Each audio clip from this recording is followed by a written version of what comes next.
Mina nguLove Modube, ngowawuzi ngofisa wenkulumani Shabalala Lenketa.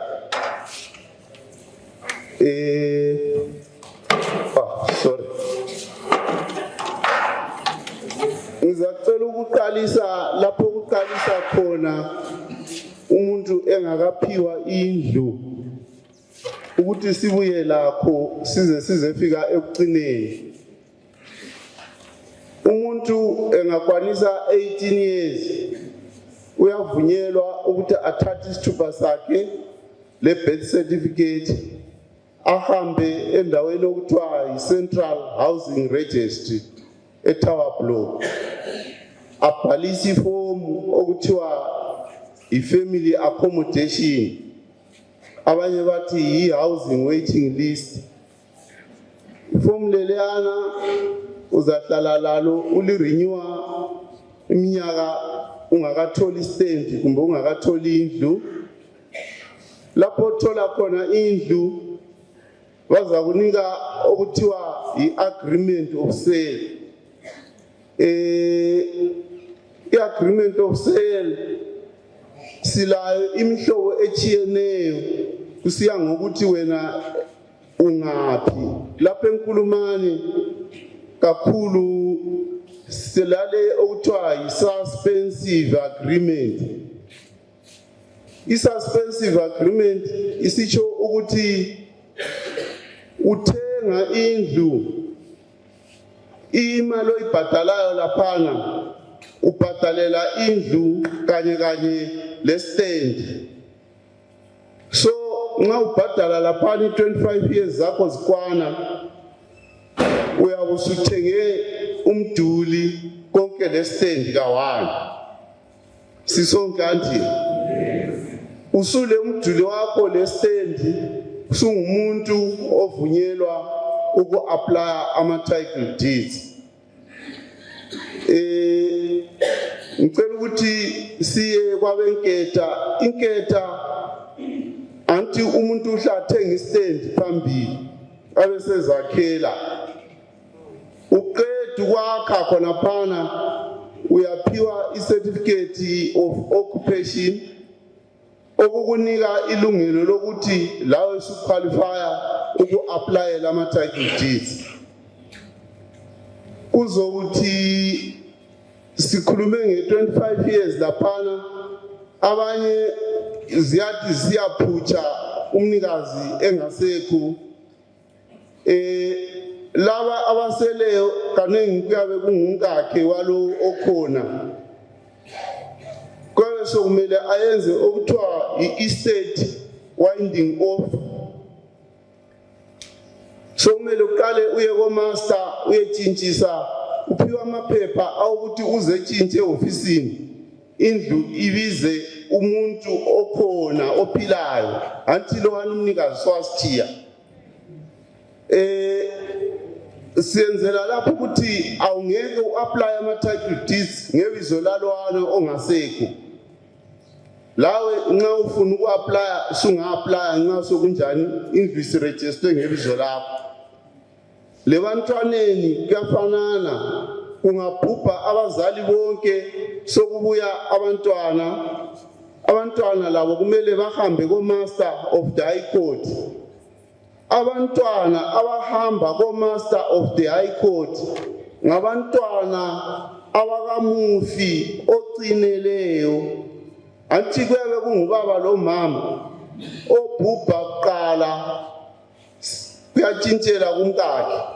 Umkakhe lo sekugcineni kubizwa abantwabakhe, yiwo abaphiwa indlu, yiwo abazaqualifya uku-apply ama-title deeds. Right, sesiya ku-process yama-title deeds. Ama-title deeds alula. Uyabuya le 2 copies zesithupha ezicertifiyiweyo, le original isithupha, le phepha lakho leliyana esikhulume ngalo i-agreement of sale, le $24.50. Ubusumeka sure ukuthi i-account yakho is fully paid waze wafaka i3 months phambili.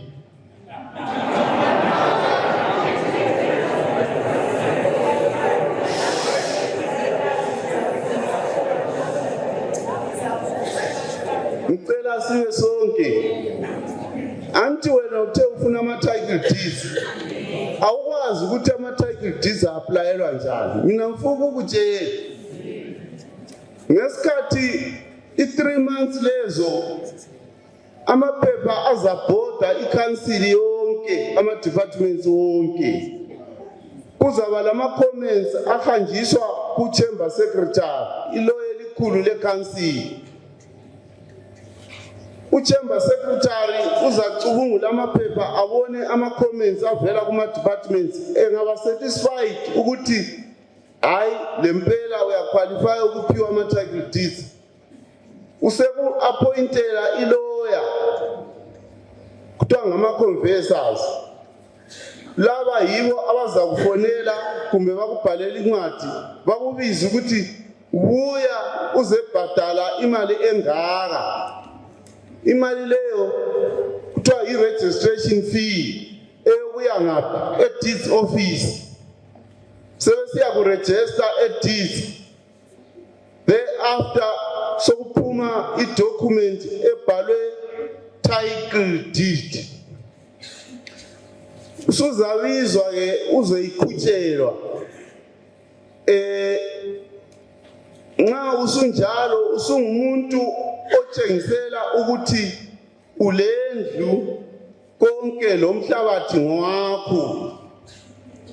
Iphepha leli liyi-proof of ownership anti lowana ole agreement of sale ongazange azihluphe uku-apply ama-title deeds laye lokhu ele-proof of ownership yona leyana eyi-agreement of sale.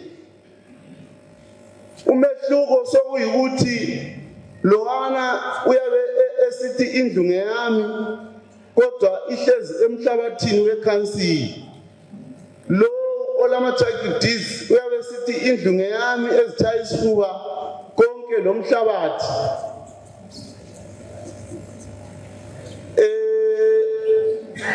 Bonke laba bantu bavunyelwa ukuthengisa indlu nxa befuna. Ole agreement of sale uyabuya e-ofisini simprocessele. Uyabuya ehamba lobani lomathenga. Lowana owama-title deeds kasabuyi kithi. Usesiya emaloyeni bayethengiselana lomathenga khona lemaloyeni. But bonke ngabanikazi bezindlu anti sisonke. Then kathesi sokulodaba lolutsha lolu. Udaba olutsha oluthi khona ama-title deeds sokumele a-upgradewe. Uku-upgrade ama-title deeds lesithi bona lawa akudala elawaphiwayo alula to manipulate, which means omagayiva bangakwanisa ukuthi bawatshintshe bakurobhe bakuthathele indlu. Angeke ngikhulume kakhulu ngakho into lathi esimelele ukutshelwa ngakho ukuthi kuzahamba njani. Mina ngimalapha kuma-title deeds process. Siyabonga. As much as indaba eyama-title deeds lady is concerned, ngicabanga ukuthi abadala bazwisisile. Nxa bekhuluma so nxa kukhona elabe lingakuzwisisi kumele libe libhala phansi ukwenzela ukuthi nxa sesivula imbuzo libuze. So ucile lapho esicina khona njenge-City of Bulawayo in terms of processing of ama-title deeds. Kule SI esithina i-statutory instrument eka 2025 last year introduced yihulumende, the Central Government of Zimbabwe, ekhuluma yona ngokudigitalize ama-title deeds. Mbani uyibambile baba ngafitshane sithe sixoxisane ngoba bekusokulamakuwa amaningi akade sihamba phakathi abadala ngiyakwazi ukuthi nxa bevuke ekuseni especially omama bethanyela balokuxoxisana kakhulu ngendaba ezishiyeneyo esigabeni. So bese kukhulunywa kakhulu ngendaba yona leyo ukuthi maybe uhulumende isifuna ukusithathela izindlu kanti kuhamba njani. So okokuqala engifuna likuzwisise ukuthi this is the statutory instrument eyaproposwa yihulumende. But lapho esikhona khona kathesi uMinister of Justice ubaba uZiyambe usayiphozile lani process ngoba bebenanzelela ukuthi kukhona okuningi okungakachasiswa. That's why libona ama-implementers from i-council yethu bengakathathi ama-steps ukuthi beqasa ukuprocessa zona lezi zinto ngoba akukacaci at the top. So yinto yokuqala engifuna ukuthi liyizwisise. Okwesibili, kule mali ezizabhadala according to i-proposal elithola likhulumisa ngazo i-225 United States dollars, right? I-225 United States dollars there, according to the government, $100 iya kuma-conveyance lawyers. Ama-conveyance lawyers yilawo ama-lawyer atrainwayo nguhulumende ukuthi bedile lendaba ezomhlaba lendaba zama-title deeds. Eyinye le iyabe isiya kuma-offices ehulumende labo zindlu. So that's the 225 eyokuprocessa i-process okuthiwa yi-digitalization of ama-title deeds. Esakwenza ngalona umnyaka sitshintsha izithupha zethu from izithupha zensimbi to ezeplastic. So that's the other process, but let's have see digitalized. So that's the proposal evela kuhulumende. Ama-reasons akhona athi okokuqala kuyenza kube lula ukuthi i-office kahulumende or i-deeds office ikhiphe i-record i-safe. Okwesibili bathi kuyenza kube lula ukuthi mhlawumbe nxa usulahlekelwe ngama-title deeds because it's something i-digital akusokwathatha isikhathi ukuthi besearch bewa-print out ube la. Okwesithathu ihulumende yethu isi-engage okuthiwa i-e-governance, electronic e-governance, bazama uku-substitute i-paperwork befaka zonke izinto online. Then okugcina is about indaba ze-security. So yiyo imizamo eproposwe nguhulumende. But lapho esikhona khona kathesi njengoba ngichazisile eParliamente lezinye nje ingatsha ezohulumende kusamile okuyinto lokukhana ngoba ngicabanga ukuthi akukahlafuna kuhle ukuthi kukwanise ukuthi kudleke ngomphakathi. So okade uqatheke ukuthi lichasiselwe libe kwazi ukuthi kuzahamba njani nxa sokuqalisa. So iward 22 ekade sesikwenzile vele ukuthi siprepare ngoba sakwazi ukuthi kulabanye omama labo baba balama experiences abed about indaba lezi ezama-title deeds. Abanye abaphosa balahlekelwa izindlu lempahla. So bese sihambe ungatsha ukuthi sidinge sithi thina ngama-conveyance lawyers. Ama-lawyer lawa abe-trainiwe ukuthi beyenze umsebenzi owama-title deeds.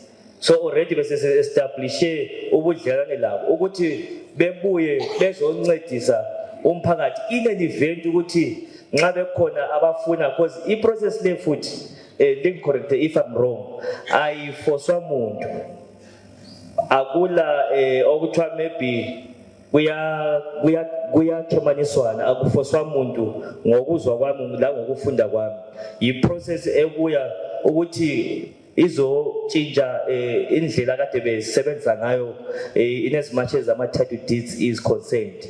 So okunye ekade sikuzwa kuphakathi abantu besebuza ngendaba ze-country park ukuthi abantu be-country park ngalona umnyaka kwahamba so kathesi kuthiwa bebhadala imali ezingaka.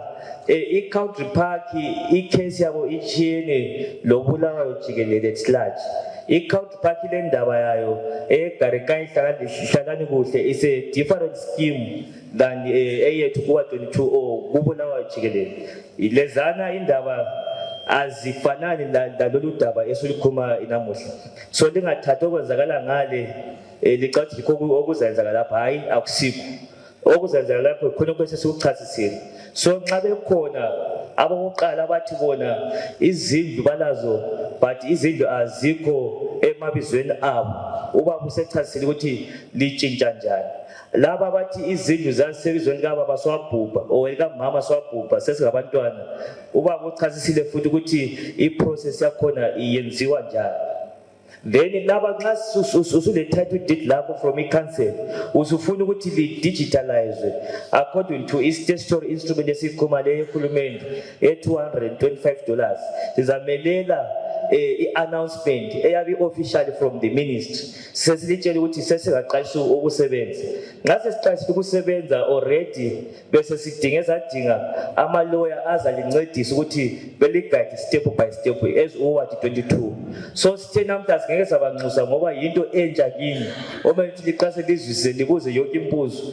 Nxa selikuzwisisile sokule direction singavumelana sesingababiza sebelitshela ke ukuthi baba Mpofu nxa ule title deed lakho usufuna digitalize i-225 but asiqale so senze so siyegcina ilaphana yikho khona but lokho okukhulumekayo ukuthi izindlu ziyathathwa okulobutsotsi obukhonayo angicabanga ukuthi yikho esakutshelwayo uhulumende ekhuluma ngengazi ke nxa kulokunye emuva okuyabe kuhleleka ngoba singabantu siyaphila but according to i-council le position esilayo njengoba ubaba uDube echasisile as a council official akukabi le concrete way forward instructwe ama-government institutions enjengabo council lamanye ama-offices ukuthi beqalise lolu daba. So besithi sikliye unalana amakuwa but abantu bebekwazi futhi ukuthi izihambo zakhona lenhlelo zakhona zizahamba njani.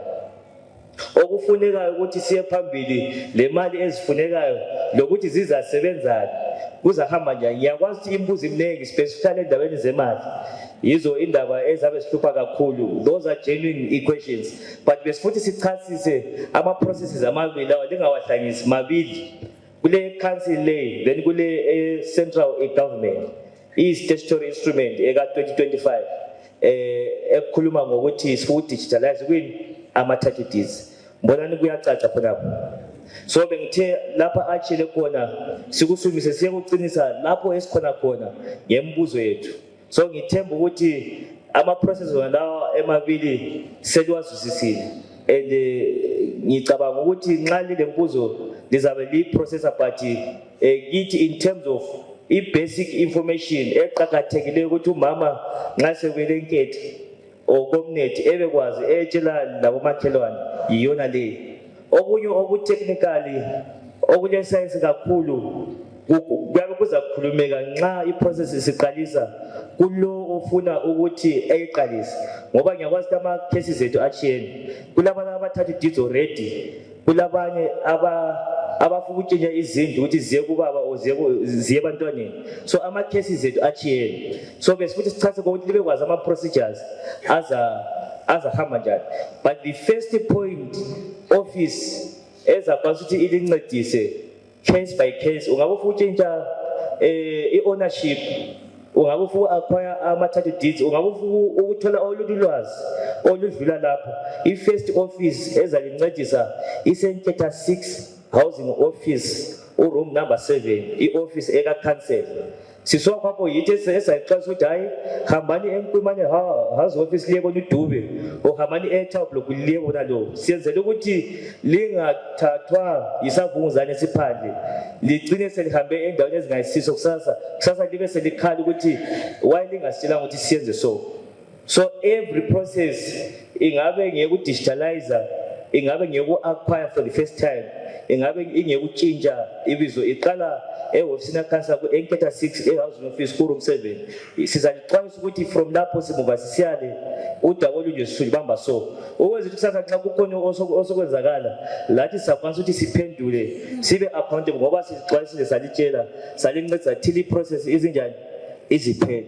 So yiludaba olwama-title deeds. So sembisela isikhathi lesi ku-master of ceremony while li-prepare imbuzo eyokuzwisisa le nkulumo loku-eda elingafuna ukuthi liku-eda but kule ngatsha ezimbili ekade futhi lizwisise i-central government le-city of Bulawayo nama-processes akhona lawa ekade siwakhuluma mabili.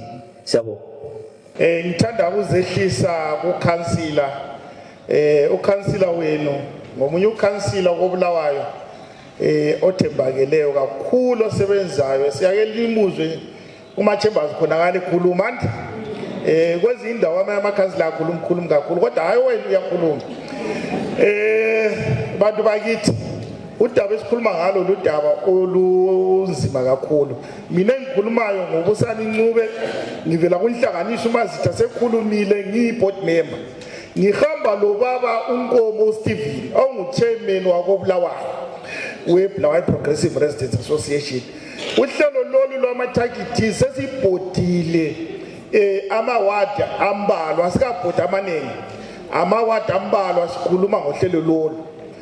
So sesilo uzwisisa kabanzi ngohlelo lolu.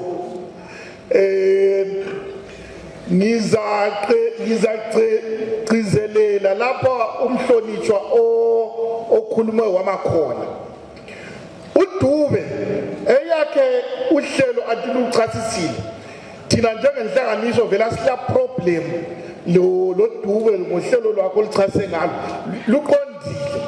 Asonto yanamuhla le into endala andivele liyakwazi ukuthi indlu ubaba ngahamba kuzafa ukutshintshwa amaphepha sila problem. uDube echasisa vele into enjalo ehlala ikona njalo semthethweni. Into engithanda ngomthembo uthe sefika lapho ongakwazi khona entabeni wathi mina senzisima khonapha ngoba ngabe ukhulumile ube yagcine sekhuluma lamaphutha ngoba lapho sekhona sekuphezulu kwakhe njalo uDube kazi ukuthi lapho ukhansilo wasekhuluma ngezelela lapho ukhansilo okhulume khona. Uhlelo lolo loma-targets okuthiwa yi-statutory instrument Ndonibhetwa 76 of 2025 luthi khona yonke iproperty yonke iland iproperty kubeni iland kuyabe kuthiwa indlu ishopu kubeni iplaza kubeni kuyini yonke ekhona kusiyafika uJuly 2027 kufanele ubusutshintshile owaqala kufanele usube lama-title deeds amatsha ayiyo kuthiwa i-digitalization lawa ukhansilo kwakhuluma ngawo. Wonke umuntu akula option. Wonke umuntu iko-bided line. Wonke umuntu kufanele ubusunjani usutshintshile ama-title deeds akho afaka khonapha ku-computer okuthiwa i-digitalization. Luhlelo lukahulumende ophezulu hayikhona uhulumende lo ophansi umhlonishwa osuka khona. Yikho la lithe libuze ekhuluma esithi thina njengekhansili siphelele lapho asilo hlelo lwabo. Ngibe ngicabanga ukuthi ukhansila uzayi-invite u-MP ngoba luhlelo lwama-MP olusuka eParliament alusuke esitolo. So uhlelo lolu luthi lina elilama-title deeds ngicabanga ubona balama-title deeds abafake emqamelweni ya ama-title deeds eni lawa amaphepha lawa anti aphansi komatresanti ngoba nyakwathi amaphepha endla afihlwa kakhulu kufanele uwatshintshise angene kuhlelo lolutsha awutshintshisi mahara. Yikho kuthiwa yi-200 and what? $15.15. Right, manini sabeni songeni. Manini sabeni songeni. Yilihlelo lwangikhona uhulumende osolufakile. Kube sekuthiwa yibe sembuyele emuva kuDube lapha. uDube abangena khona lapha. So ukuthi uzefika kuma-title deeds lawa amatsha lawo. Nxa unendlu liyana uDube ngene khona ama-problems lawana unendle kababa kumbe nomama sebasithiyayo ilokhu ingakalungiswa yatshintshwa nje wabantu qala sekuDube khonaphana sekusubuyela kuDube uDube iprocess yakhe lezimali zakhe kuze uyefika. So kuthi ukuthi laba balezindlu ezingekho emabizweni abo iprocess yakhona inde le mali yakhona inengi. Right, asimeni khona abo sengikhulumile ngibe ngingezelela ukhansila kuphela nje. Right, thina njengabameli bezakhamizi njengabameli benu bezakhamizi thina sithi Uhulumende nxa esebona ukuthi ngo-2026 iZimbabwe sefaka iphucuke ingasebenzisa amaphepha izinto zingene ku-computer asila problem la kasikusoni lokhu ikuphucuka esikufunayo kanti kodwa esikutshoyo ukuthi sibhadalelani ukuphucuka kahulumende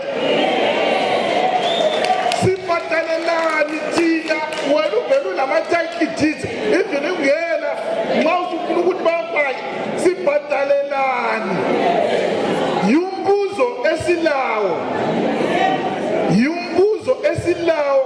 asisoli program ukuthi kudigitalize ngathi vele kuphucuka ukhansila ukhulumile ukuthi satshintsha izithuba zikaSmith lezana ezensimbi zangena kwaplastic manje wabhadala ukutshintsha lokhu zefaka kumaplastic so kathesi yindaba sibhadala njalo imali abasibhadalisa yona i-215 asomali yokudlala uDube khona la uDube singamcela ukuthi alitshele izikwelede limkoleda zona njengewadi liyamangala ngikangahlanganela labo kuwadi 25 abaDube bakhuluma ngezikwelede liba-owazona kuthiwa ngiyakwazi kuthiwa yi-50 Dube wena kukhulumeni kuthiwa yi-50 billion ziki esiba-owazona nti lila zikwelede zika-city council liyehluleka ukubhadala u-city council then baselingezelele enye imali futhi ukuthi libhadale liyayithatha ngaphi so thina njengenhlanganiso sithi abantu abadubekayo bangaphindi balandwe bazodutshengiswa kakhulu ngoba vele siyadubeka ngifuna ukuthiyana inkomo aqedise bese ngisithi nawo umthetho lowu upaswe ngama-MPs ngike ngibuza ukuthi u-MP wenu wabuya wazonibuza yini ukuthi umthetho lowo right bahamba bafaka imithetho engathandi abantu imithetho encindezela abantu abadubekayo so thina njengenhlanganiso sithi umthetho ofakwa nguhulumende owokuthi abantu babhadale i-215 mubi uwrong so ukhansila nawo ukhona ukhansila ukhulume kuhle sibili ngithandile ukhansila ngendlela okufake kuhle uyazwisisa irole yakhe nxa sikhuluma uhulumende nxa silapha namhle wona nangu uhulumende nangu ukhansila so inhlupho zethu ukukhala kwethu siyakutshela ukhansila sikhayithi ukhansila uhambiselayo phezulu khonakala kuzokuyafika kuminista so babakhansila thina ngendlela esesibhode ngayo kobulawayo simele izakhamizi zithi uhlelo lukahulumende olokuthi abantu babhadala ama-215 luyancindezela abantu badubeka baswela ukuthengisa inkwa bayithatha ngaphi i-215 ayisiyo mali yokudlala ngibe sengicina ngalokhu ngingakanika uchairman wami ukuthi la ngezelele ngibe sengicina ngalokhu mina lokudala ngama-MPs afaka umthetho asifakele umthetho ukuthi bona bazikhangelele okwabo abalikhangelele wothi litshelele 2 weeks hayi kona 2 weeks kuyiviki ledlulileyo leyo ngolosibili ama-MPs bebefaka umthetho okuzingezelela bona iminyaka bona basesikhundleni bangezelela 2 years lina babuya kini lina balinika 1 year ukuthi ngo-2027 usubhadela imali yabona ukuthi kulomehluko lina balinika isikhathi esincane se-1 year ukuthi libhadale bona bayazingezelela kanti nxa kungukuthi vele kade sukuyigemu yokufana umnyaka ongezelela yindaba uhlala ngkhona lo bazebadalo ngo-ka-2030 ngoba laba bahlakathi 2030 phela ngisowugemu 2030 so ama-MPs ethu uhlupho olukhona ukuthi sebenzikhangela singamameli thina eyinhlupho zethu. Linjani lonke bathu? Hayi mina njengoba nesekhulumile ubaba uNcube ukuthi ngunkomo. Yimi chairman we Resident Association yakobulawa ye Progressive. Ibulawa yonke jikelele. Yimi engikhokhela izakhamizi. Mbona ingani lina lizakhamizi. Benilalele lapha abaphathi benu lapho councillor lo vela city council bekhuluma lapha. Hayi kuhle siyabonga. Khonokho abakuchileyo kodwa eyami indlela kayihambi lapho. Eyami indlela ihamba lezakhamizi. Mina ngikhokhela izakhamizi. Nxa abantu becanda imithetho engaqondanga ecindeleza izakhamizi angisoze ngivumelane layo in the first place. Ngizayikhondema noma bethi sesigazethe lokhu seku statutory instrument bani mina I'll turn a blind eye. Khonapha kusenzakala izinto labantwana besitshayela isketch vele bekungasangeni iappetite vele siphelile. Ngenxa yento yona le yama title deeds. Iviki yonke le beloku sigqugquzela singena wonke amawadi sikhuluma ngento yama title deeds. Sifuna izakhamizi zibe ndawonye. Ngoba sidubeka sonke lama councillor labavele eCity Hall. Bona bana abahlezi ngaphakathi abasitshela ngokuthi uzasuka la uthathele liphepha uyela uthathele liphepha engxenye le title deed kalayo. So okuqhakathekileyo yikuthi kumiswe kuhle izinto zethu ngendlela efunwa yithi izakhamizi ngoba yithi esenza uhulumende ame le city council ime. Angaze mbone mina ngizwe kuthiwa i-council ivela kwelinye indawo lapha ivela cupha imali. Angaze ngikuzwe khona. Kodwa ngizwa bebuya kini everyday befuna imali. Right, lapha sikhuluma ngama title deeds.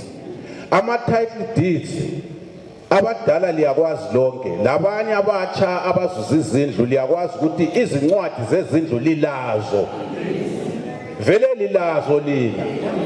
Akula muntu ongafika ahlala endlini yakho esiqintini sakho athi usehlezi la uzuza indawo kanti ke engelaphepha wena ulayo incwadi. Noma ibhalweni kodwa nxa uyinikwe i-council lapho vele wa-applyela khona indlu bakunika it is a legal document.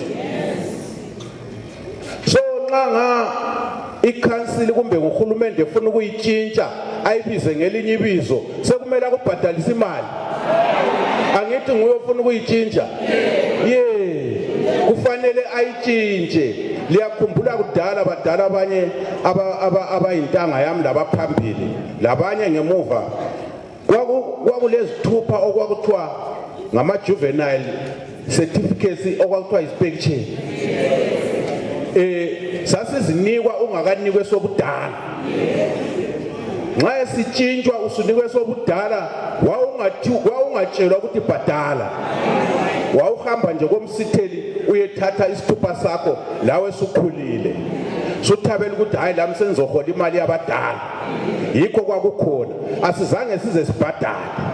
So wakhathesi ke sekungeneni okusekusenza nxa abantu sebefuna ukutshintsha amaphepha abo ukuthi abize ngenye indlela sekumele ukuthi ubhadale 200 and something. Sekubizwa iloya.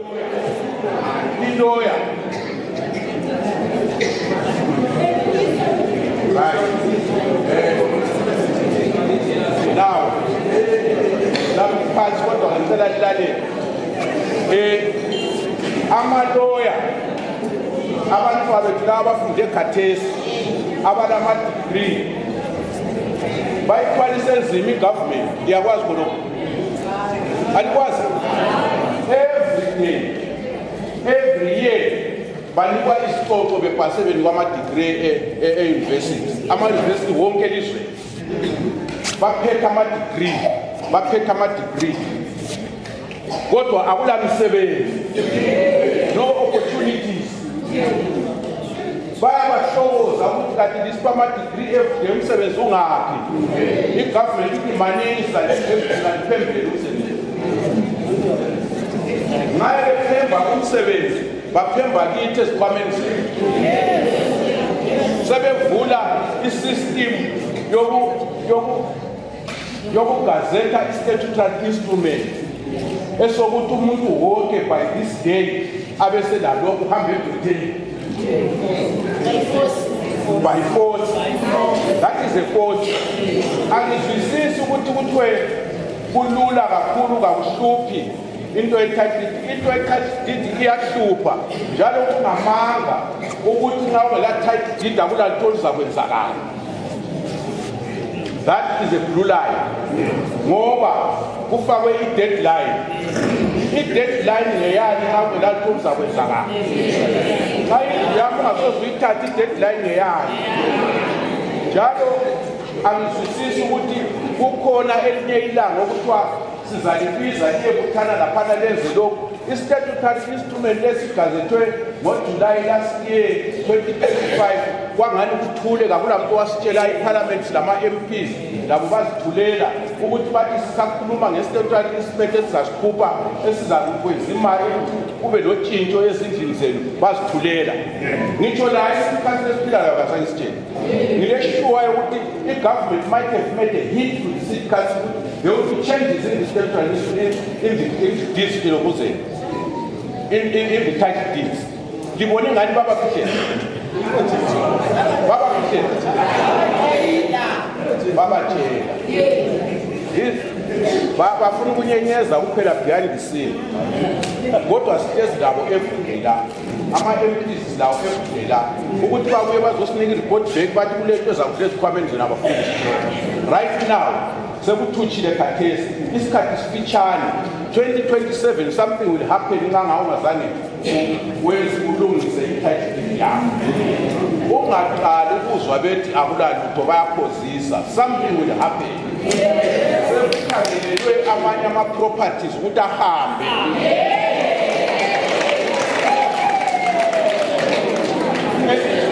Elizweni lakithi silamanye amazwe aseswela ama-resources emazweni abo sebadla bakuthi abazibaqeda sebefuna ukubuya emazweni akithi bazokhipha ispace banikwe ama-opportunities lawo.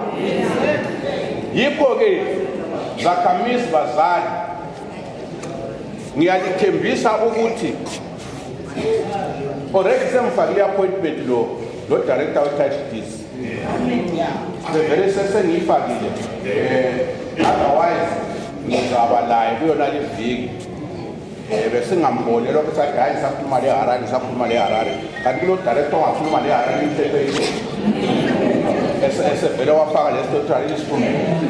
Thina into esingayifuniyo yinye asifuni ukubhadala ama-title deeds leyo asifuni kuyenza ukudigitalize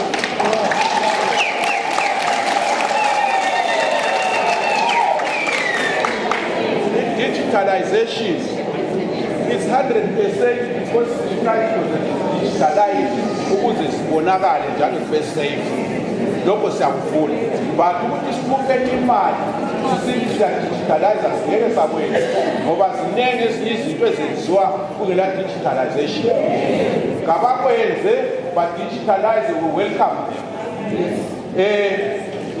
Statutory instrument esimanga mhlaka 2027 bathi bona nxa ufelo kufiwe ngekhaya kumbe kufa umnikazi wendlu kufanele ukuthi uqoqe izinto zakho zomufi lendlu yangena ku-title in 14 days.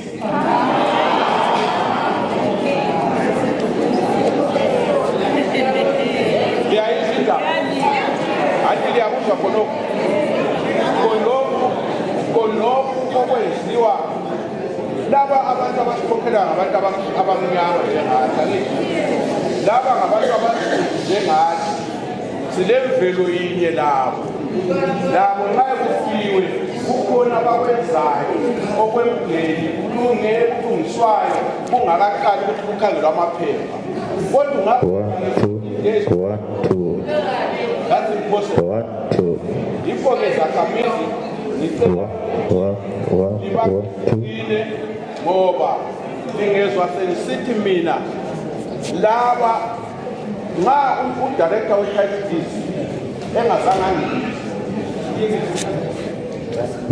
nxa udirector we-title deeds engazange angibize kuwona lamalanga ngizaba lomhlangano wami omkhulu ngibriefa ngisiya ku-press ngikhuluma engingakuzwisisiyo ngayona li-title deeds nxa engangibizanga ukuthi siyokhulumisana alungise khonokho engilitshela khona ngizalibiza ngizalazisa ukuthi hayi director mina sengehlulekile ngizobuya lezakhamisi zonke zakobulawa emahofisini siyokhulumisana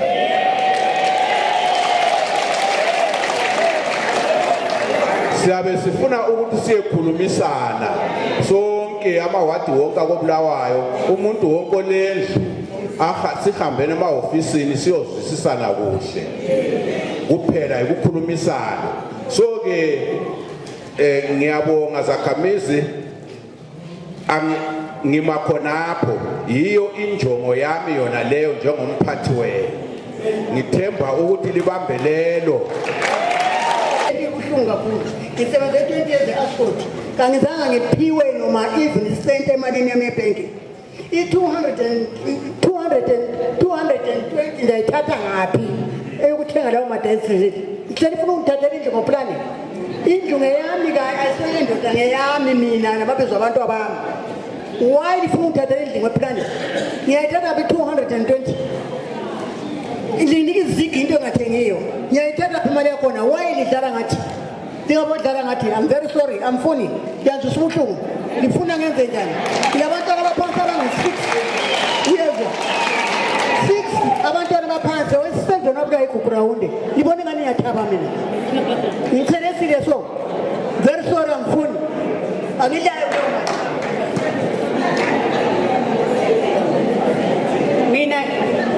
mina ngicela ukubuza lapha ukuthi wena lalabo abangelama title deeds angisho i-25 years nxa isikwanile kutsho ukuthi uyabubhadalele indlu lomhlabathi weground yakho so nxa sokumele kuthiwa sibhadalele futhi iground sitshele sathi i-25 years siyedlula nesenkulumane so sesithenga njani iground siyibhadalele over 25 years ukubonga leli ithuba endiphiwayo mina owami umbuzo ulapha ngiwusa kukhansela ukuthi khansela okhethwe ngabantu khona ngale ngaphezulu yikho yini esilithuma khona khonoko ngoba okwakhathesi nguwe uhulumende esilawe la yikho yini khonoko esilithuma khona ukuthi sihambeleni liyesimela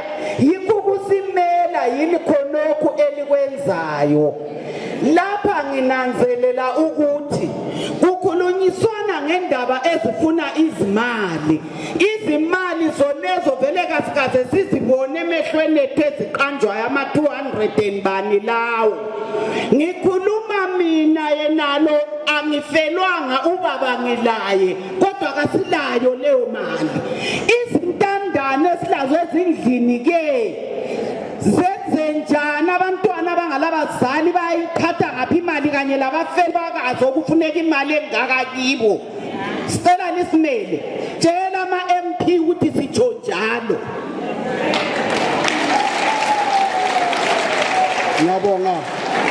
ngiyabonga mhlonitshwa baba councillor umbuzo wami uqondane kahle kahle ngisenketha enketha laphana u6 lo 7 lo 8 sithe singena endaweni liyana ucity council wathi le indawo seyithengisele uCaps lo Bevan so nxa singena lapha yena uyasinika incwadi esiqondisa koCaps aphinda sinika incwadi esiqondisa koBevan mangase sifika ngale sesidila lo Caps lo Bevan lama lawyers awe Bevan lama lawyers awe Caps uCaps abesesithi ngiyakunika umhlabathi lo enguthethe kuCouncil bese ngikudingela icontractor le ikwakhele imali le izabhadalwa yimi ngemva kwe25 years wena uyaburepair imali enginike yona ubhadala ucontractor ngithenga ngawo umhlaba kuCity Council suqedelane lalokho bese ngunika ama-title deeds ngakunika ama-title deeds le ngizakukhombisa emaloyeni ami liyehlala phansi lisayinelana ubusubuya sule title deeds mina njengoCaps lo Bevan semphuma kuleyo ndaba ngoba sengiqedalane lawe lamaloya ami asekunikile ama-title deeds liwathini lawo ma-title deeds seliwalahla yini ngoba siye emaloyeni lawo sabhadala ezinye izimali esokufanele lamhla futhi siphinde sinjani sizibhadale zigqibelekile akudijilithazalanga yini khonokho elakwenzayo waye lingatransferi ngoba sadlule emaloyeni bese faka automatic ngoba silawo lawo ma-title deeds ngiyabonga baba Council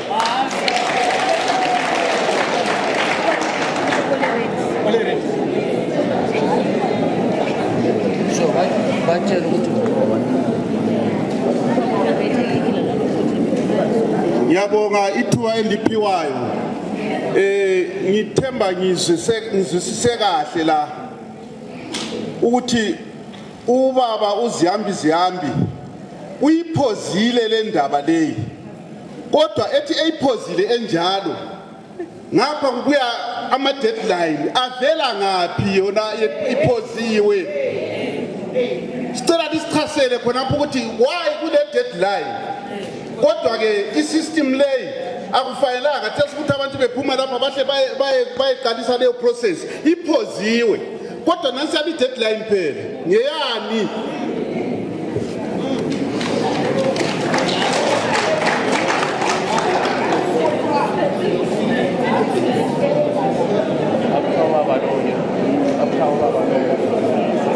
Ngiyabonga ithuba elitholayo ngilembuzo embili okokuqala umbuzo ubungaphuma njengokuthi kuyalwiwa yini nxa kungalwiwa babuDube kade kungavumi yini ukuthi nxa kusenziwa kuhle lifake ipercentage ukuthi nabantu kababhadala imali engaka baprocesselwe lezo zinto kodwa nxa sokuhle kufakwa ekutheni clear isikwelede sonke mina engihlala khona ezindlini ezilutshwane engizikhangeleyo ngilabantu abalezikwelede ezikwana ama-800 US$ abehluleka ukuzibhadala ngenswelo ezisegumeni osokuthutshile automatic ukuthi labo bantu lumthetho bathathela izindlu bathandekayo nxa limi likhona ngapho phambili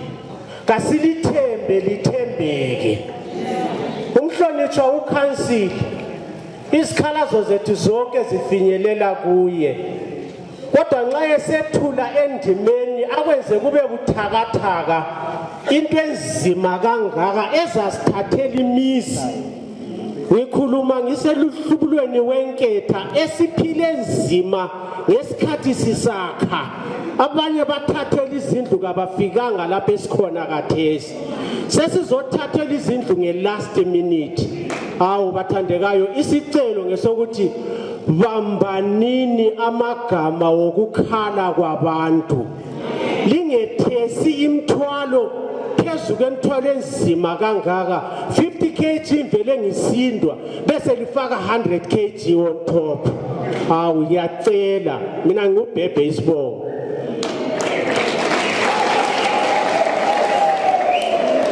okokuqala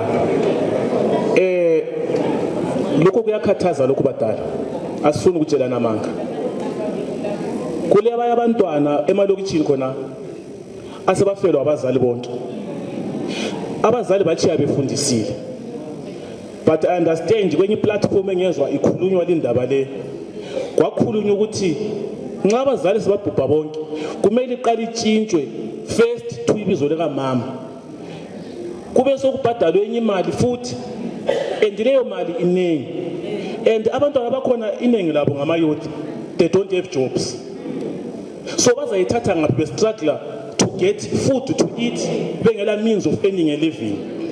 Umbuzo wesi-2 ngimele abazali abanye abangakwanisanga ukubuya la, for example my own biological parents. Ubaba for example uyagula, umama uyagula. Just to give you an example, tip of an iceberg. At one time ikhadi lakhe lebhenki lase li-expire, so kumele uthi litshintshwe kube lelinye ukuthi akwazi ukuthatha imali, which simply means it's my father who is supposed to do this process because the house esenketha it's in his name, but he is unable because he is seriously ill. Umama la ekenelisi, so I had to hire a car ukuthi ngihambe la ebhenki egule njalo. Bagcina beyangeka futhi because they forced me to bring him ebhenki ebedridden esembhedeni.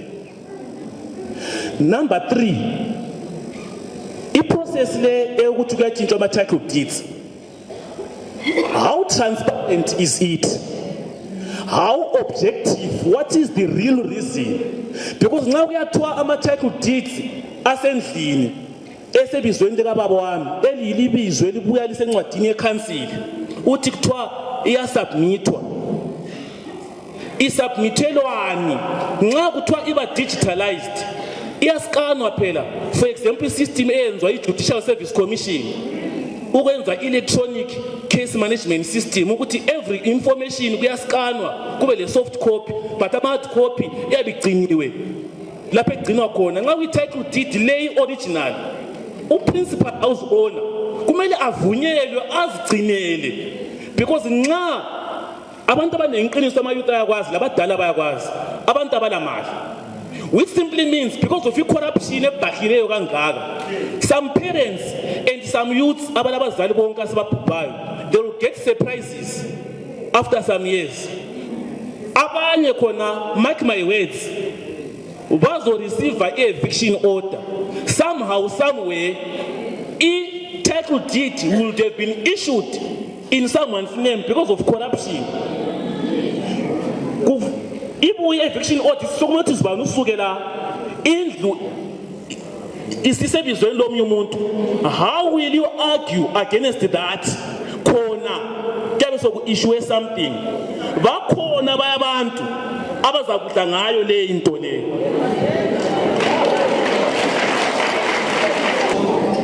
Bazali, mina ngizaphendula okuqondane le ofisi kumbe ngithi okungapha kwama-title deeds up to title deeds. Osokungale phambi kwama-title deeds, hayi anti uyawusuhambe warejista kuhulumeni, mina ngiyabe sengisele ngapha e-city council. Okwenzakalayo ngiyabe mina ngingasakwazi, lami sensizwa njengani. So imibuzo engizayiphendula ileyi eqondane le ofisi. Kulo gogo obuza ukuthi yena uzathi ethenge istand ndawonye lendlu, kuthi ukuthi ngilwana engithe ngoye suspensive agreement. Ngichilo ngathi lapho oqeda khona iloni usu apply, usu qualify uku-apply ama-title deeds. Awusathengi istand, ususithengile ngesikhathi uthenga ubhadala iloni yakho laphana, imali yakho eyomduli le ground ibibanjanisiwe. So awusathengi kutsha, okwakho sokuyikubhadala amaloya ayiwo aza kuregister e-deeds office. Awuthengi stand usuqedile ngaso. Kulobaba othena why i-council isithi nxa ufuna ama-title deeds kumele ubhadale ukli squarete sonke uze ufake 3 months phambili. Mina ngichasisile ukuthi akumelanga at any certain stage, ngoba i-3 months leziyana si expect ukuthi kumele i-process ibisiyabhuja. ba-check-a ama-departments ukuthi umuntu lo othi usesuka kukhansili ngumuntu oziphatha kanjani, ngumuntu obhadalayo yini. Sinike umuntu umhlabathi yena engumuntu owezikwelede. So bese besithi clear, bese sikuprocessela ama-title deeds. Kuzoba lo mama obuze ukuthi kungabhubha ubaba, kungabhubha umama kusala ubaba abesethatha omunye umama. Kungaba unfortunate ukuthi bese kubhubha ubaba kathesi, sokusala umama lo obuye wathola indlu isikhona nje. Ngale abalandeli ukuthi ihistory ibinjani, bakhangela ocineleyo yena lo mama oyabe ekhona endlini, nguye abazamupha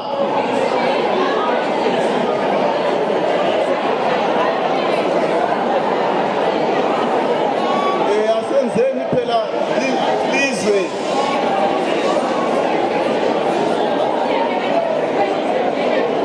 Asenzeni phela lizwe. Hello.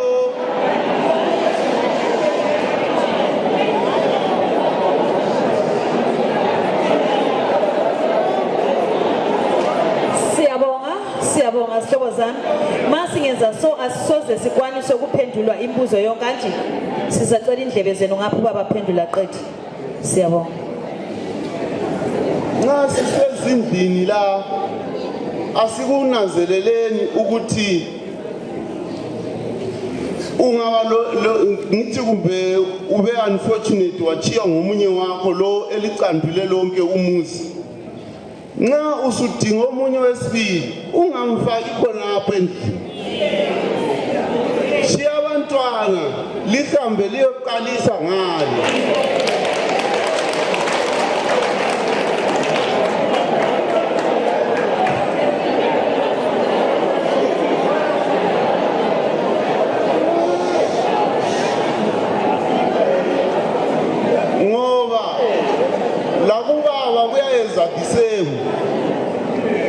Kungabhubha ubaba kusala umama laye abesebona elinye ixhegu abeselingenisa lapha egumeni,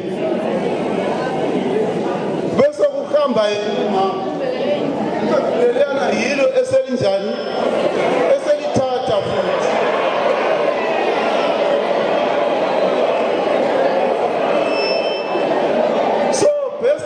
Ukuthi vele nxa ufuna omunye wesibili phuma anti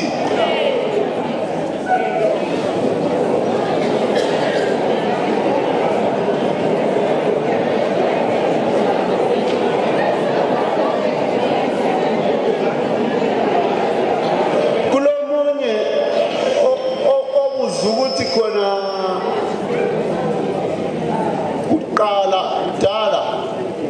kudala kwakusithiwa kulendlalifa bekusithi anti kwakungumthetho wethu wesintu, bekusithi kungabhubha ubaba sokuthiwa i-first born nguye indlalifa nangu. But wona abadala babekhangela ukuthi undlalifa lwana ayisiko ukuthi kumele abuthe konke kube ngokwakhe. Babekhangela ukuthi nguye ozakhangela laba abancane anti. But ubuhwaba bese kungena enye problem yena lo first born uzalobola. Sorry bomama angilithethisi. Umama lwana oyabe sebuye lapha egumeni esekwazi ukuthi indlu ngiyomkakhe kasafuni laba abanye eduze. So yikho kwenza umthetho wagcina usokuthiwa akusela Ndlalifa A1. Indlalifa A1 ngiyomuntu ongumkakhe walo hambileyo kuphela. Kungadlula lapho ebantwaneni sinika bonke. Loba bengitheni. But libe kwazi ukuthi abantwana bonke laba abaphiwayo ngabalo ocinele ukubhubha.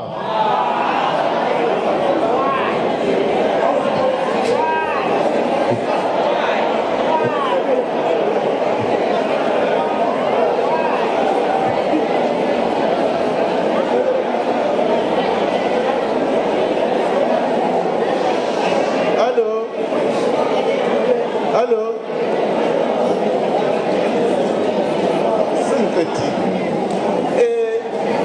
Mina eyami imbuzo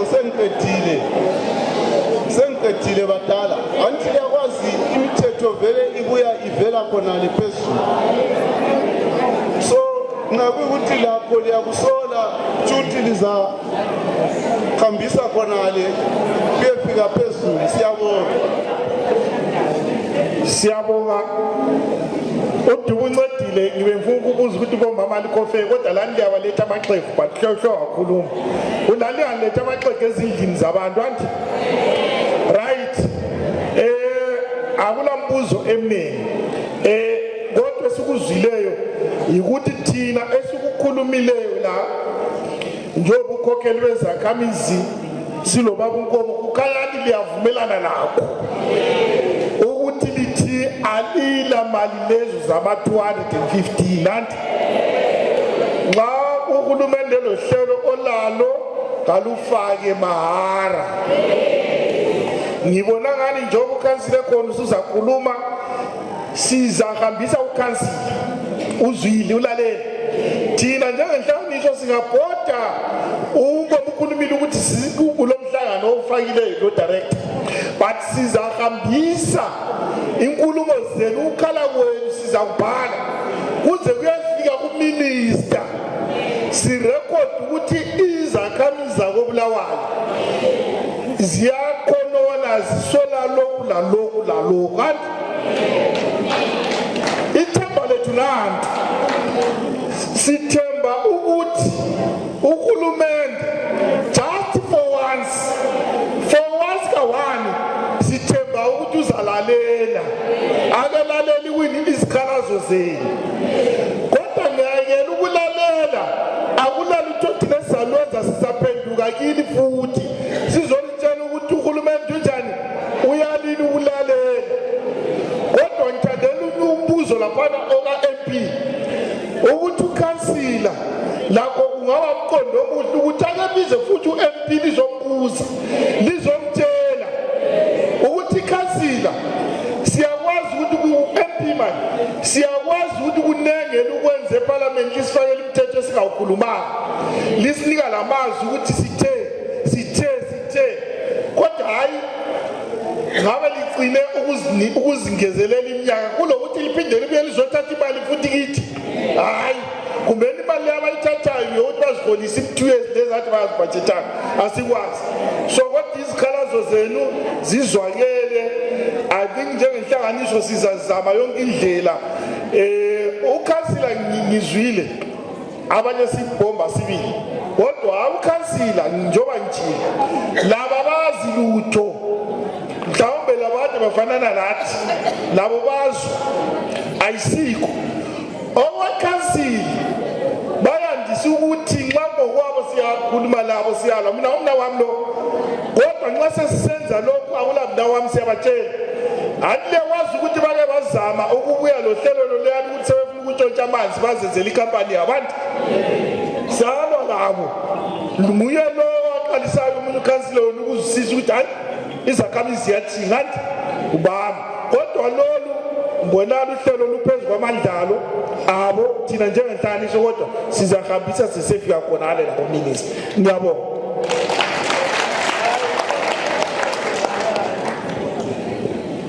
ya bengithanda ukubonga kakhulu izikhulumi impuzo sizwile ekade futhi ngikuchazise ukuthi ngime lapho ngimele iofisi eCity of Bulawayo angimanga njengommeli owakomoya ngoba ummeli owakomoya unembono yakhe about indawo yona leyi ngoba la labogogo labokhulu labomama abahlala bodwa but ngime njengokhansela as an office ukuthi siphakulule lokho ekade likuzwa ngamakuwa silitshele thina njengabantwana bethu njengesithunywa zethu ngoba sathembisa ukuthi nxa sesithumile ukuthi singene esihlalweni esokukhansela sizathembeka sithinteke sithumeke sithandeke so ekuthumeni kwethu kumele ukuthi nxa sesizwile lokho kuhlupha izakhamizi singakuchiyi kubhodabhoda emzini sibuye siqoqe izakhamizi sikuchasise njengokuba so besingabuya ngokuthi ngilinike i-decision ukuthi hayi vumanini iyalanini ngoba indlela ibuzwa kwabaphambili besizobuza indlela nxa lingasinika indlela bayakwazi labo ukuthi nxa sesekhanseleni sabe sesikhuluma indlela esiphiwe yizakhamizi asakhangela ukuthi okhuluma laye esikhuluma laye umkhulu okunganani ngoba i-ofisi enkulu ngeyezakhamizi so ngiresponda le imbuzo bemfuthi lizwisise khona ukuthi besibuye nje ukuzochasisa but imbono yethu at personal level sabe silayo but umbono wami njengowa-22 councillor yini izakhamizi so ngibuye lapho ukuthi ngizothatha umbono siwuhambisa komele uhambe khona ngizwile umbuzo ukuthi kathi u-MP ungaphi of course ubaba wethu u-MP ubaba uFreedom Mrechu lamthuma eSolisburg uthi ebambe indaba zeparliament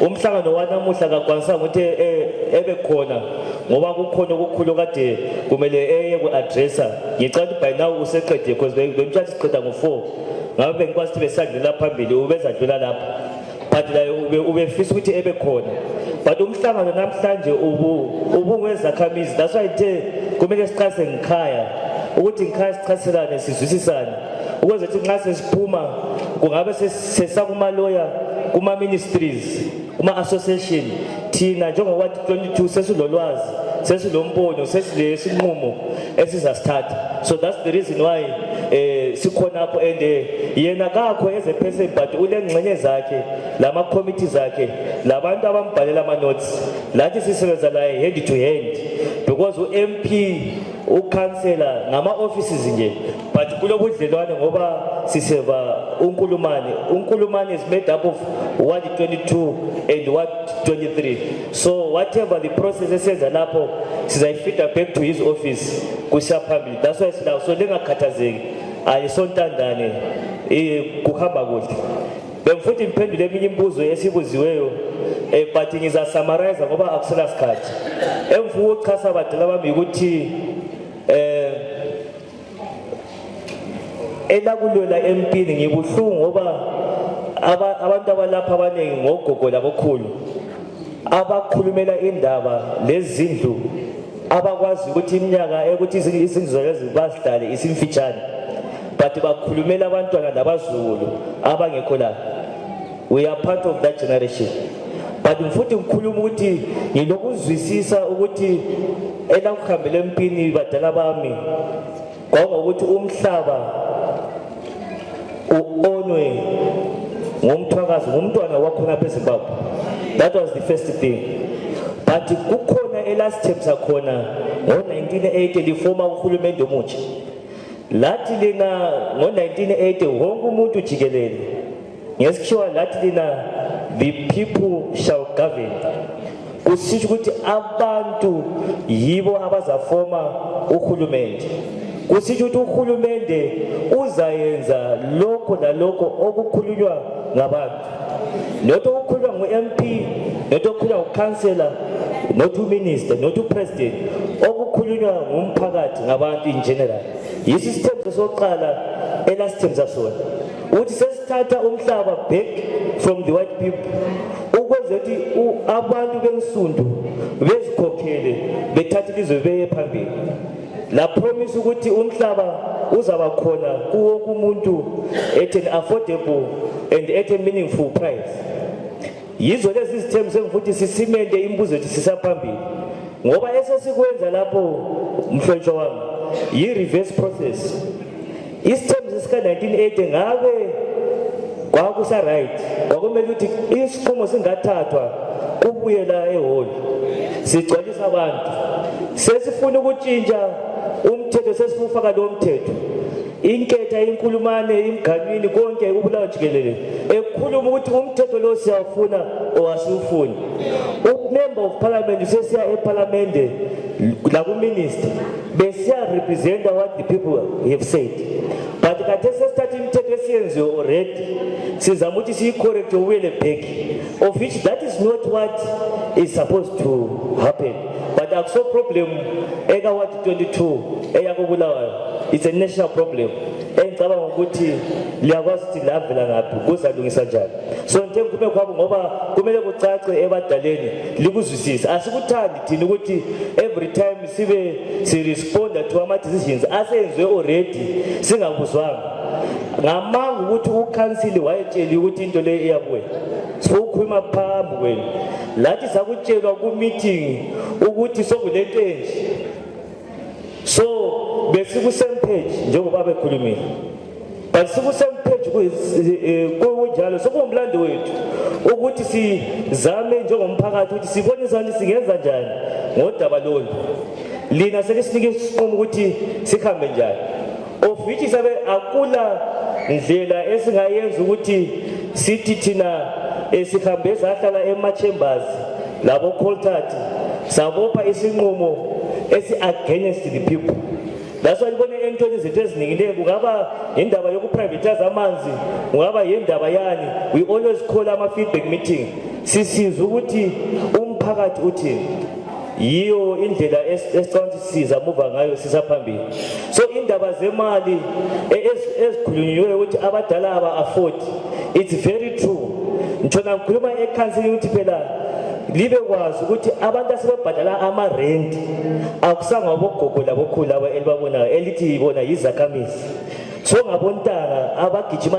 day and night yibasebenika omama labogogo izimali maybe base-South Africa or bangabuyi babathumela izimali ogogo labokhulu bebhadale kwini ama-rent but ontanga bona laba yikwini esikwenzayo ukuthi sibanike imisebenzi ukuthi bekwazi ukugenerate yona le mali begcine ogogo labokhulu akula esikwenzayo so we need to reason at that level khonokho silakho emcabangweni but sabe singafuthi sifike lapho silitshele ukuthi kule ndawo eyama-title deeds mina ngithi yalanini hayi akusomlando wami mina mbuya ukuzolinika yincoba indlebe lina selinika umbono lomlando lenkulumo and sisuka lapho isithembiso esinikazwa ukuthi sizahamba sekukhuluma njengokuba kulawa ama-offices omele eze ukuthi owa-22 ngizwe i-technical team imbrief ukuthi more than 400 people ba-attend i-meeting leyo owa-22 jikelele bakliye endaweni eyama-title deeds bame lapho ngoba umhlaba according to ama-promises kumele ngabe vele uphiwa nje wonke umuntu but because of maybe growing i-population that's why sokulokuthengiselana but akusisi isinqumo elasilela empini elasipromisa sona ngo-1980 ngihlala phansi ngifuna ukuthi isinqumo esisenza namuhla badala bami ngisamncane nginje angifuni ukuthi i-generation eka-2050 imbuze ukuthi ngo-2026 lithatha isinqumo lesi lalicabangele ngoba silama-consequences okuthi izinqumo zonke esizenza namuhla sicabanga inamuhla but kunekusasa ukuthi sabe singasakwanisa ukukhuluma lokuhamba kulezi zizukulwane ezizabuza ukuthi omoya odube labompofu ngomnyaka lwana lalihlala phansi livumela into leyi ihamba kwasokuthela so ngininika ingqobe futhi lini ukuthi you are the last line of defense thina siyizithunywa zenu kuzahamba kuhulumende siyemtshela uzihambe le cabinet yabo ukuthi abantu bathe into le abayifuni but nxa sebeyalile sokuyini ngoba lina you are the last line of what of defense thina siyizihambi sigada umtshova siwehla every after 5 years of course asosayiza njengabanye abazahamba up to 2030 sihamba umtshova siwehla after 5 years but then you remain permanent residents akobulawayo usokusile kasuke watshintsha ngoba ukhansela utshintshile ngizaba lo munye ukhansela otsheleyo ohlukene la meaning to say lingabanikazi bendawo we are the permanent owners of this ward and of this constituency. Amna sibe izinto ezihlukene la khonoko elisithuma khona. So udaba olomathathu deeds bahlobo bami ubuhlungu elilabo ngiyabufila ngoba lami ngilo mama ongcinayo oli pensioner ofesana lo daba lona lo. Ngingasakhuluma izihlobo kuba umama ogcinayo owafela yidoda ngo-2012 oli pensioner okhana la daba so kubuhlungu. But akuyenzi ukuthi ngeke kuma chambers ngiyekhuluma into elingangixwasanga maybe liyakufuna andakubona so kuqatheka kakhulu ukuthi singakayenzi esacela sikwenze bethola i-appointment from lini thina sithole umlando from yini ukuthi siyekhuluma ukuthi imali zenu zinenge ama-30 days ukuthi engene kuma-computer siyakufuna though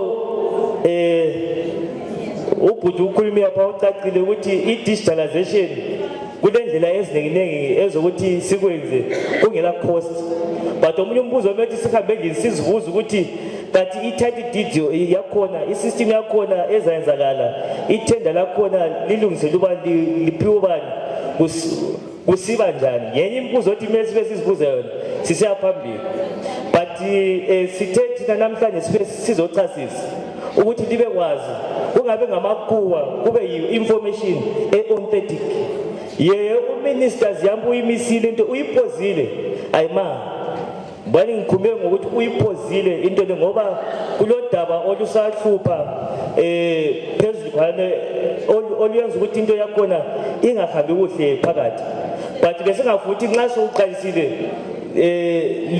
into le ilijume lingekho prepared lingela information but i-decision ikini mina bembuthi ngizochasisa ngacela abadala bami ukuthi bezolichasisela ama-processes lawo ukwenza nxa sesiyaphandle sihambe siqondile okokucina kulo baba okade ethe kambe uyaliwa yikho yini esilithume khona eselikwenza lokhu impendulo yami ukuthi hayi esikwenzayo akusikho elisithume khona ngithi esikwenzayo ngoba nxa ngilapho ngimele uhulumeni ndani asikho elisithume khona but isifiso sami njengojaha njengokhansa ukuthi ngabe siyayenza lokho elikufisayo ngoba ilizwe nxa uthiwa lakhiwa ngabanikazi akusokhansa akuso-MP akuso-president yini so ngithanda ukuthi ngabe siyaxwayisana nje njengohulumende siyenze khonokho elikufuna isifiso sethu sizakhuluma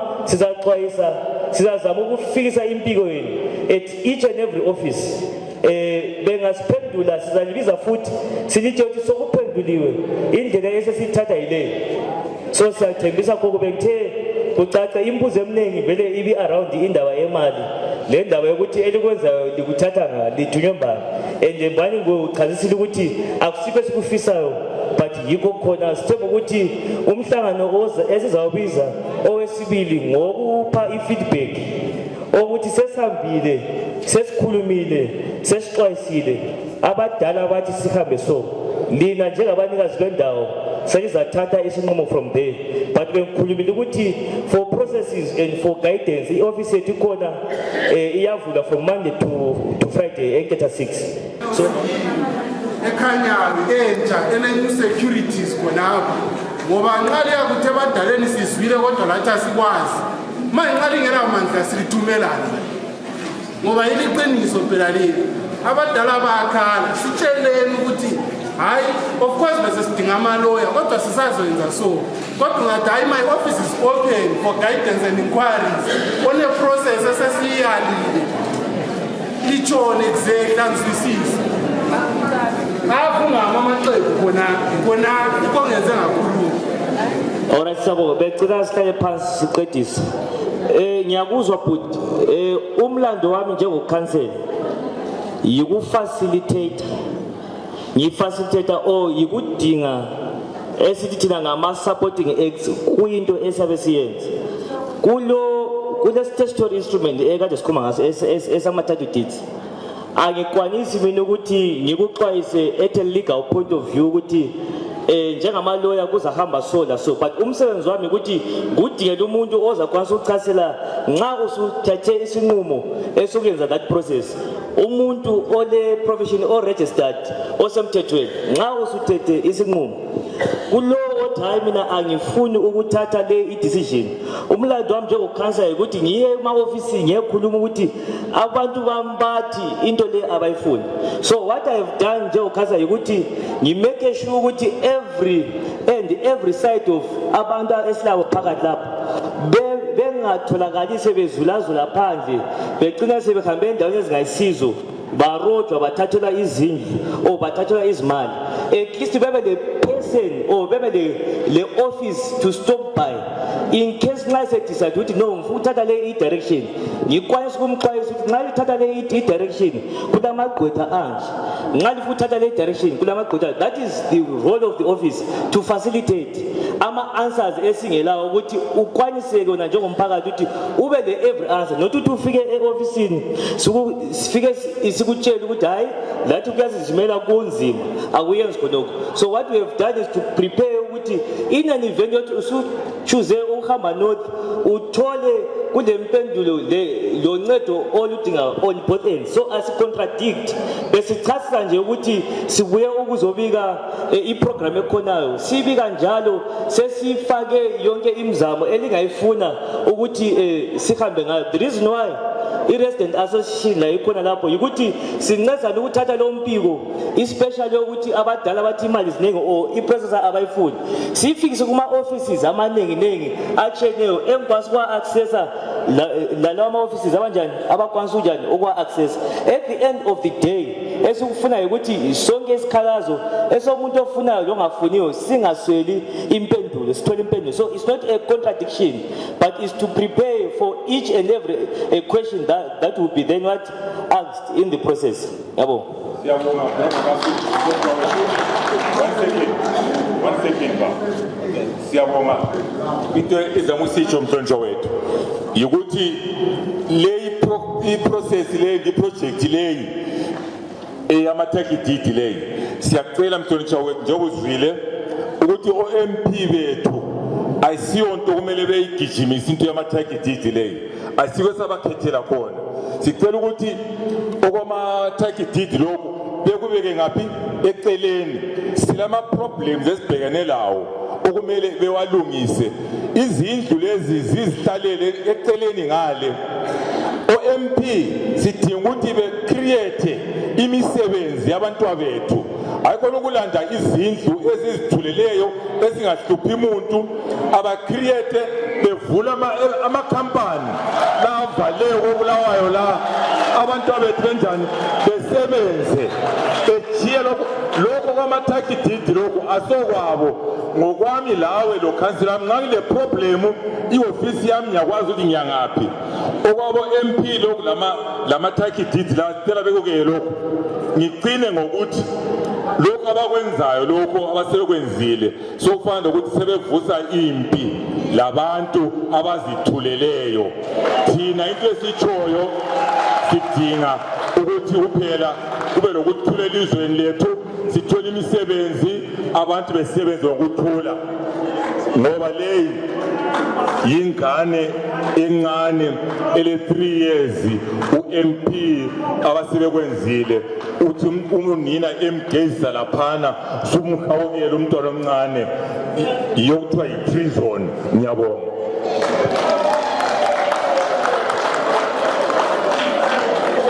ya siyabonga ngithemba imibuzo eminingi isakhona singatshona lapho but esizakwenza ukuthi sizame ngendlela zonke ukuthi maybe